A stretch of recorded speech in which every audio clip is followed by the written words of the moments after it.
Hi everyone, this is Christine Summers with IdeateTV.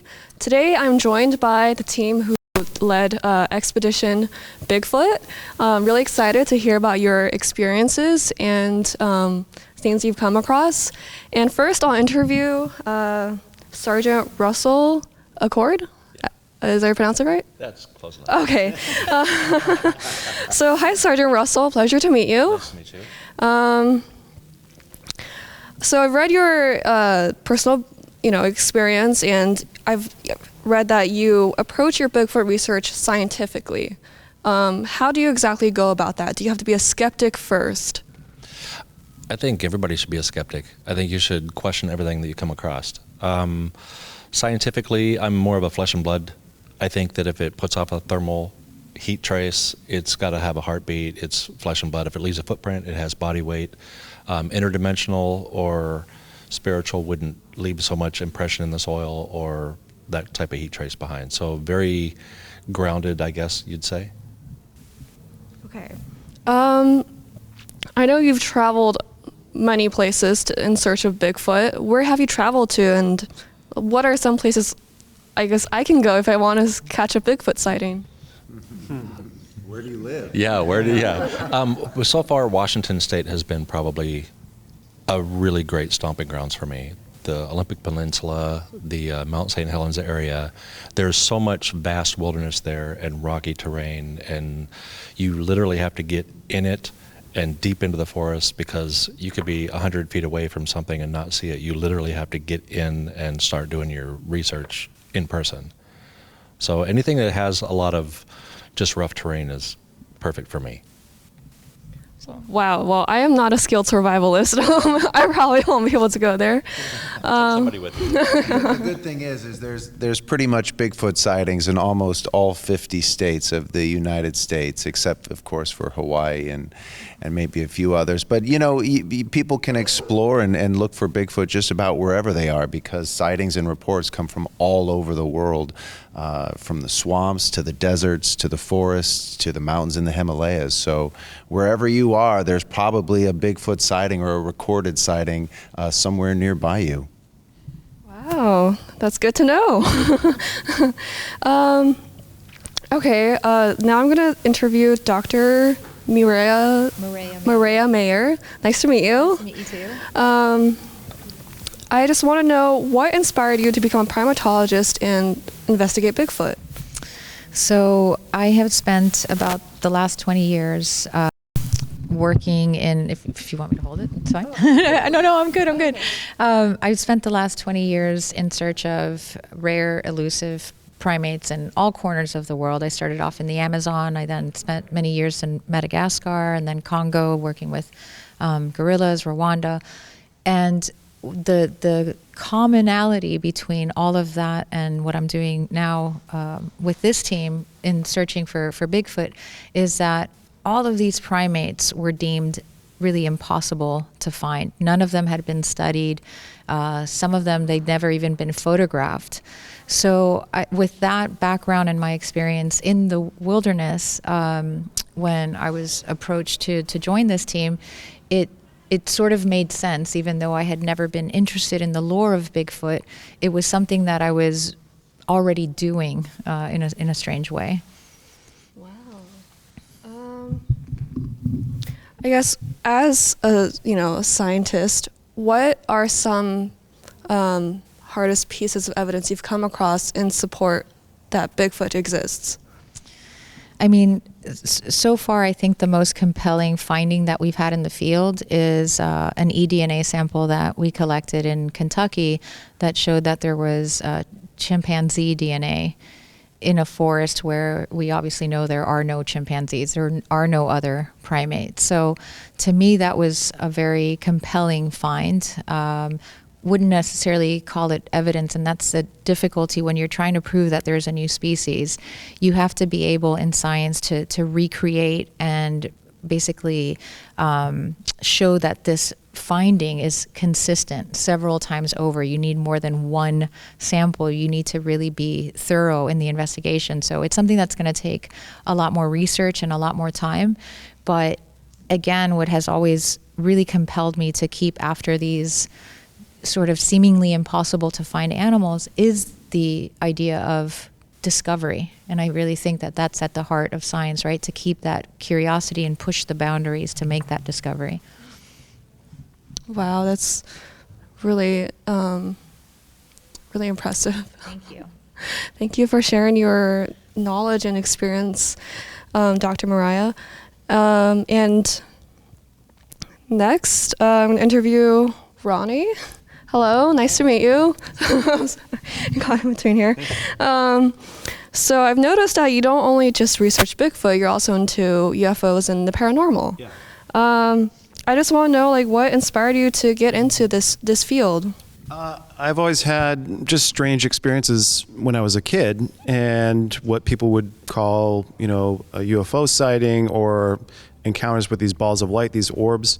And where it really started to take off is when a friend of mine had found a series of tracks in Leominster State Forest back in Massachusetts, and we ended up casting one of those, and all these different stories started to emerge out of that area.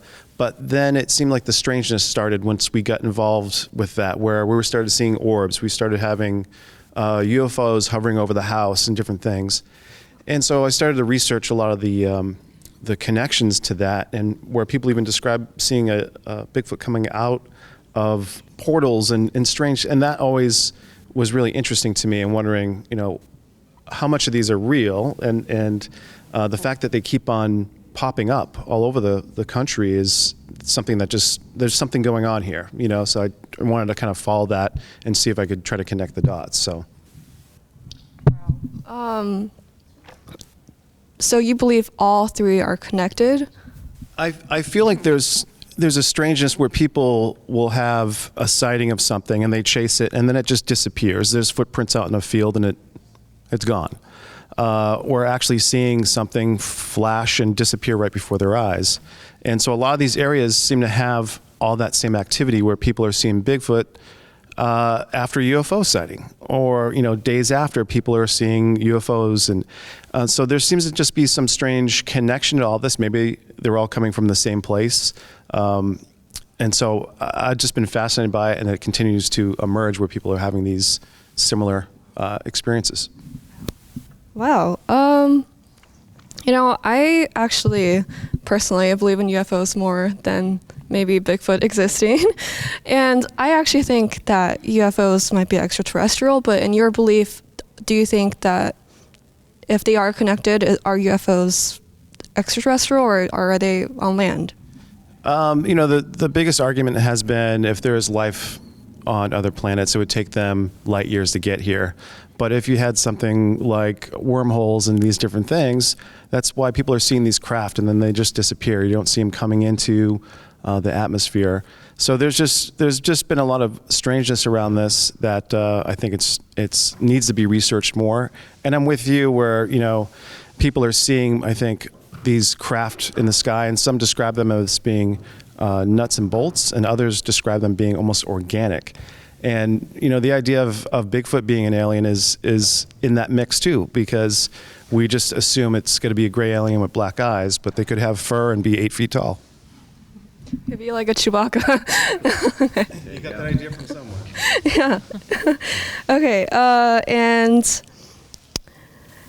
Bryce Johnson, you're an actor, producer, and you're also really obsessed with Bigfoot since you were young. How did that obsession start for you?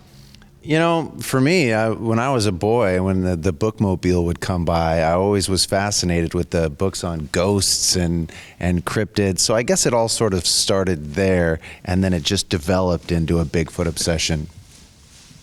Wow. Have you ever had any Bigfoot sightings yourself? No, unfortunately not. I mean, I've seen some things doing these expeditions. I see some strange stuff, but never a daylight encounter face to face with one of these things. And I think all four of us. I think I speak for all four of us when I say, man, that would be pretty incredible to actually be able to experience something like that. That's where the rubber hits the road, where you yourself could see one and confirm or validate this obsession that you've had for so long. So I would totally be open to seeing one out in the field, And part of it is that you can't disclose at this point Right. whether or not that happened. So Yeah, it's that's exactly it's right. one of those things where, you know, I think that we all wanted that moment, and I think people are going to be really surprised once they watch the show about whether or not that happens. I'm really excited to see it. One last question to, you know, maybe all of you, if you want to answer this, just for fun. If Bigfoot does exist, would you want to be friends with it, or is it dangerous? Absolutely. Absolutely, without question. You bet. Can you imagine those parties? I mean, I'm, absolutely. Would I want to be friends with it? I mean, there is a kinship among primates, right? Like when I'm out in the field and I'm out with like gorillas or any other, you feel sort of a connection, right? Not sure if I'd grab a beer with a Bigfoot, but but just to be in the presence of a creature that is bigger than you, majestic, you know, which I've experienced, like it's really special. So I love that idea. You know, humans have a way of ruining things. So I wouldn't mind if Bigfoot just sort of, you know, stayed behind the tree line and in the realm of mystery. You know, obviously we're all out here looking for answers, but I don't know. Those are big questions to ask. What happens when we find one? If we do categorize it scientifically, what do we do then? You know, what happens to those populations of creatures? So I think a lot of people are always asking, what happens if we see one? But sometimes you might want to think about what happens after you catch one or, you know, find one. What comes next? Something to think about. Definitely. It is, it could go either way. It could go really, really well or be bad for the species. Yeah, I mean, we all saw King Kong, you know. That didn't end well. Well, thank you so much, everyone. Once again, this is Christine Summers with IdeateTV, and definitely go watch Expedition Bigfoot.